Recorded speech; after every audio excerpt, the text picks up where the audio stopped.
Nous allons commencer. Vous pouvez vous asseoir.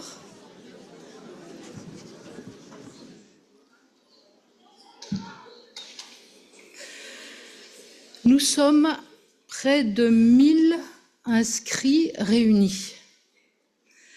Bienvenue au 23e congrès de la New Lacanian School, consacré aux amours douloureuses.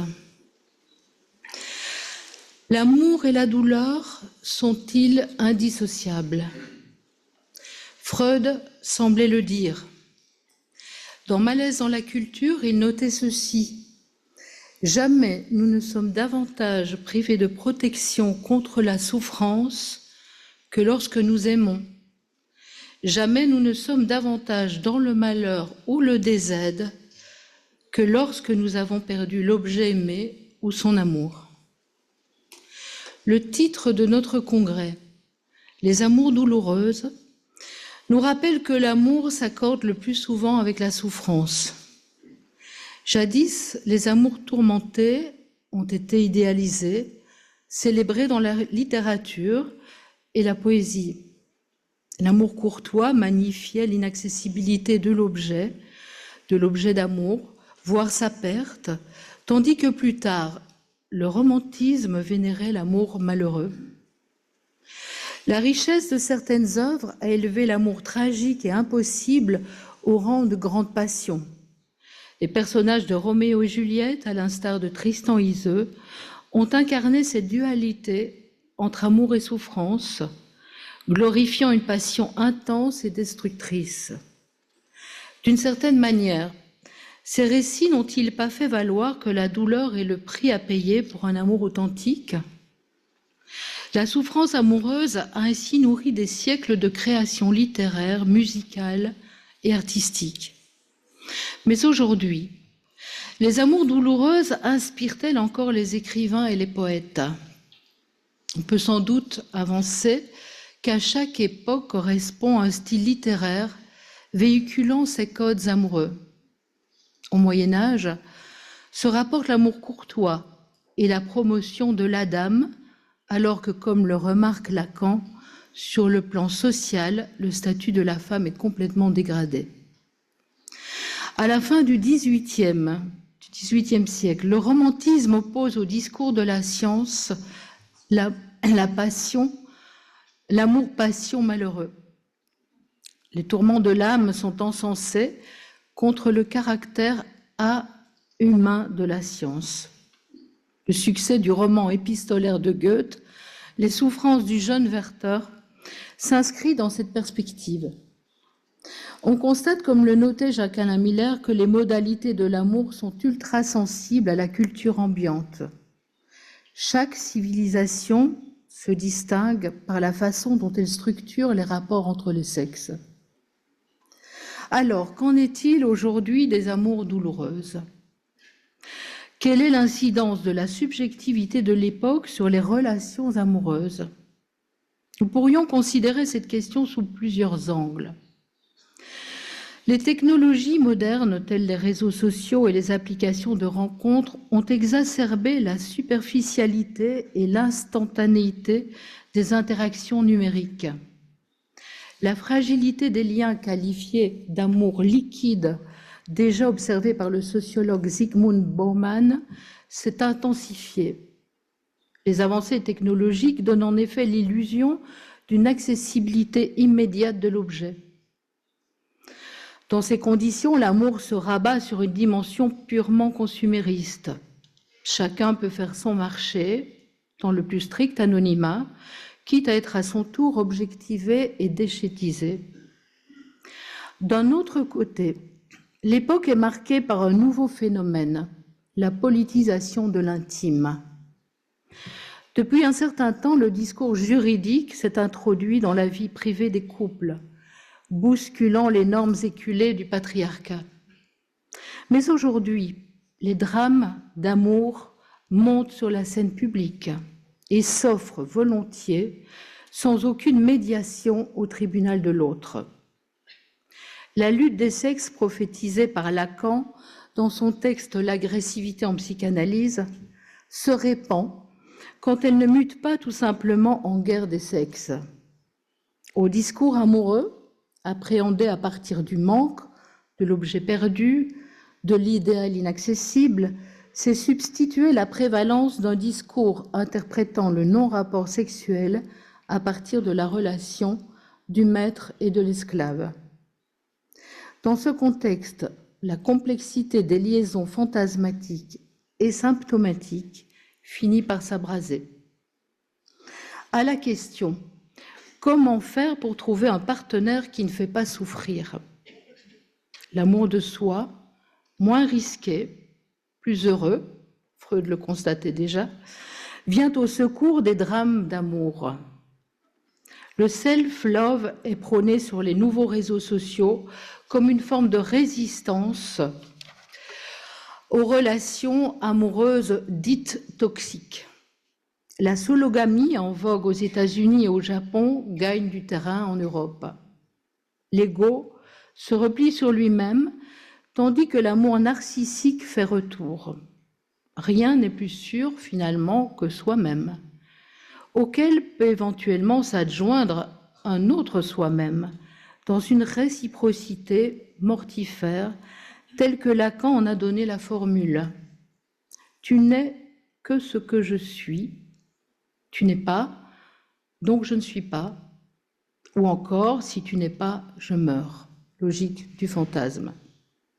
Alors que Lacan a situé le véritable amour comme s'adressant à l'être, au-delà de toute spécificité de l'objet, dans la dimension du don actif ou celle du don de son manque, l'amour-fascination imaginaire, la Verliebtheit freudienne, à distinguer de la Liebe, reprend vigueur.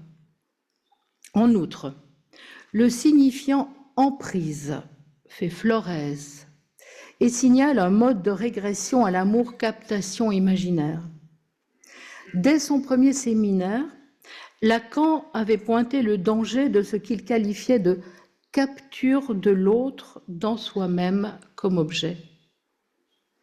L'autre devient l'objet d'un investissement narcissique total, exposé au risque, je cite, de la transformation subite dans la Verliebtheit entre l'amour et la haine. Mais à la différence de l'amour-passion sublimé, ce retour contemporain à l'amour narcissique ne s'inscrit dans aucun discours apte à lui donner quelques contours symboliques. Par conséquent, on ne s'étonnera pas que certaines déliaisons de couple se produisent dans la plus extrême violence. On entendra quelques échos des drames de l'amour-fusion lors des séquences cliniques de cet après-midi. L'évaporation du père et la dissolution des normes oedipiennes ont fait voler en éclats ce qui jadis donnait un cadre à l'amour. Lorsque l'amour se conjugue au-delà de l'Oedipe, serait-il alors plus prompt à la déraison, à la folie? Toutefois, Lacan a frayé une voie hors des chemins balisés de l'Oedipe. Dans son séminaire encore, il avance la thèse selon laquelle l'amour supplée à l'absence de rapport sexuel. Lacan va mettre en avant une doctrine de l'amour qui passe par l'inconscient, c'est-à-dire par la façon dont chacun jouit de son inconscient, des mots qui l'ont marqué, et par quoi il s'accommode du non-rapport sexuel. Dorénavant, il aborde la rencontre amoureuse à partir, je cite, de la rencontre chez le partenaire, des symptômes et des affects, de tout ce qui marque chez chacun la trace de son exil du rapport sexuel. Ainsi, la rencontre amoureuse ne va plus seulement concerner deux sujets du manque à être, mais deux corps parlants, affectés en tant que sujet du savoir inconscient. Lacan n'a eu de cesse de fustiger l'amour-fusion, procédant de l'ignorance du fantasme narcissique de complétude qui l'anime. Mais il a fini par distinguer, je cite passage d'encore, le mirage de l'un qu'on se croit être du Yadelin, du signifiant tout seul, en tant qu'il marque le corps d'un événement de jouissance. Désormais, à la captation de l'amour illusoire, il va substituer le pragmatisme d'un arrangement, d'une accommodation avec ce qui agite, remue, tracasse les êtres parlants. Ainsi, disait-il, le boiteux, boitillant, arriverait quand même à donner nombre de petites vies à ce sentiment dit de l'amour. Ultérieurement, à partir de ses avancées sur le symptôme, il évoquera même la possibilité d'une liaison intersymptomatique. Dans le meilleur des cas, le symptôme fait lien entre deux par-lettres. Toutefois, la rencontre peut ne durer qu'un moment et la destinée de chacun reprendre ses droits sur l'heureuse contingence.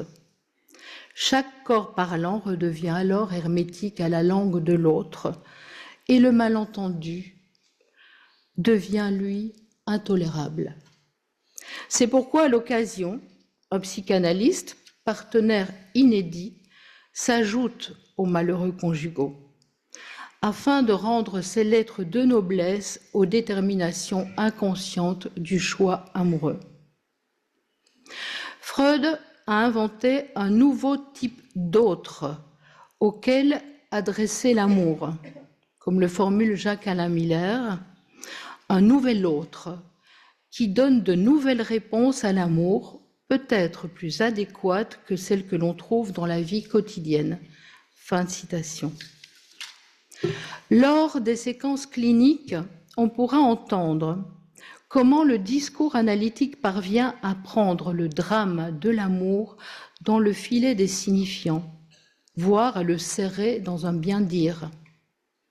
Alors que la souffrance amoureuse est de plus en plus objectivée et pathologisée par les travaux issus de la biologie et des neurosciences, on sera sensible à la façon dont les praticiens opèrent pour obtenir la mutation du problème en question subjective.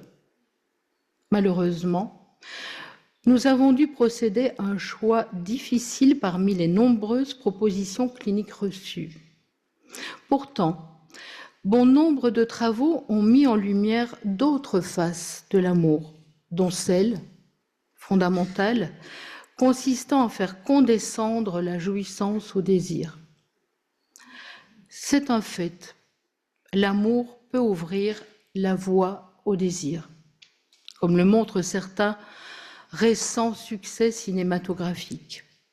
Anora, la dernière palme d'or de Cannes, et L'amour ouf, qui a rencontré récemment un certain succès en France, illustrent bien le chemin tortueux de personnages plongés dans une jouissance mortifère. Finalement, rattrapés par la pulsion de vie, ils s'en sortent grâce à la puissance d'Eros. Mais aujourd'hui, pour notre congrès, nous avons choisi un autre accent, les douleurs d'amour, les amours douloureuses. Merci.